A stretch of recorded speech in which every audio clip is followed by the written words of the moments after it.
Leitura de texto em inglês.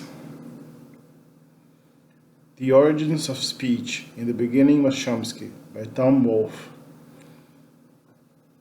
Nobody in academia had ever witnessed or even heard of a performance like this before.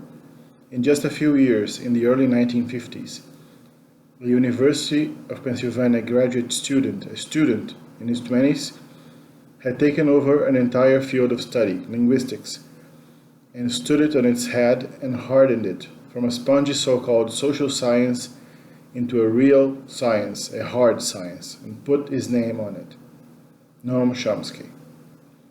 At the time, Chomsky was still finishing his doctoral dissertation for Penn, where he had completed his graduate school coursework.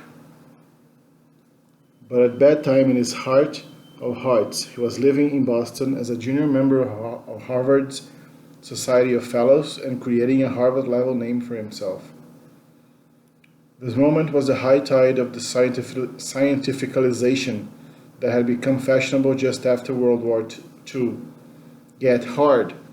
Whatever you do, make it sound scientific. Get out from under the stigma of studying a social science. By now, social meant soft in the brain pan. Sociologists, for example, were willing to do anything to avoid the stigma.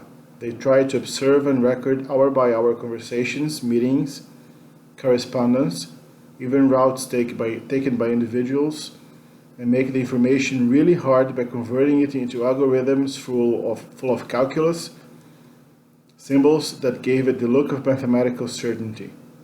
And they failed totally.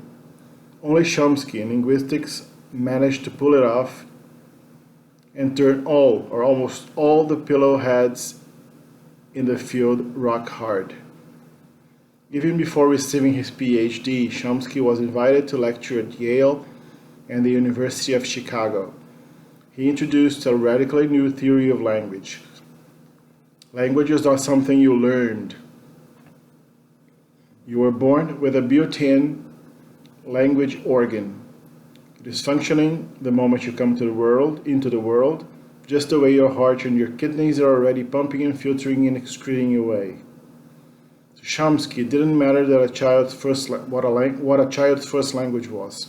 Whatever it was, every child's language organ could use the deep structure, universal grammar, and language acquisition device he was born with to express what he had to say, no matter whether it came out of his mouth in English or Urdu or Nagamese. That was why, as Chomsky said repeatedly, children started speaking so early in life and so correctly in terms of grammar. They were born with the language organ in place and the power on. By the age of 2, usually, they could speak in whole sentences and generate completely original ones. The organ, the deep structure, the universal grammar, the device, as Chomsky explained it, the system was physical, empirical, organic, biological. The power of the language organ sent the universal grammar coursing through the deep structures, lingual ducts, to provide nutrition for the LAD, which everybody in the field now knew referred to the language acquisition device Chomsky had discovered. 2 years later, in 1957, when he was 28, Chomsky pulled all this together in a book with the opaque title Syntactic Structures, and was on the way to becoming the biggest name in the history of linguistics. He drove the discipline indoors and turned it upside down. There were thousands of languages on Earth, which to Earthlings sounded like a hopeless babel of biblical proportions. That was where Chomsky's soon-to-be famous Martian linguist came in. A Martian linguist arriving on Earth, he often said, would immediately realize that all languages on this planet were the same, with just minor local accents. And the Martian arrived on Earth during almost every Chomsky talk on language. Only rarely could Chomsky endure traditional linguistics who thought field work was essential and wound up in primitive places, emerging from the tall grass, zipping their pants up. They were like the ordinary flycatchers in Darwin's day, coming back from the middle of nowhere with their sacks full of little facts and buzzing about with their beloved multi-language fluency. But what difference did it make, knowing all those native tongues? Chomsky made it clear that he was elevating linguistics to the altitude of Plato's transcendent eternal universals. Not sacks of scattered facts, were the ultimate reality, the only true objects of knowledge. Besides, he didn't enjoy the outdoors where the field was. He was relocating the field to Olympus. Not only that, he was giving linguistics permission to stay air-conditioned. They wouldn't have to leave the building at all, ever again. No more trekking off to interview boneheads in stench humid huts. And here on Olympus you had plumbing. Chomsky had a personality and a charisma equal to Georges Cuvier's in France in the early 1800s. Cuvier orchestrated his belligerence from sweet reason to outbursts of perfectly timed and rhetorically elegant fury.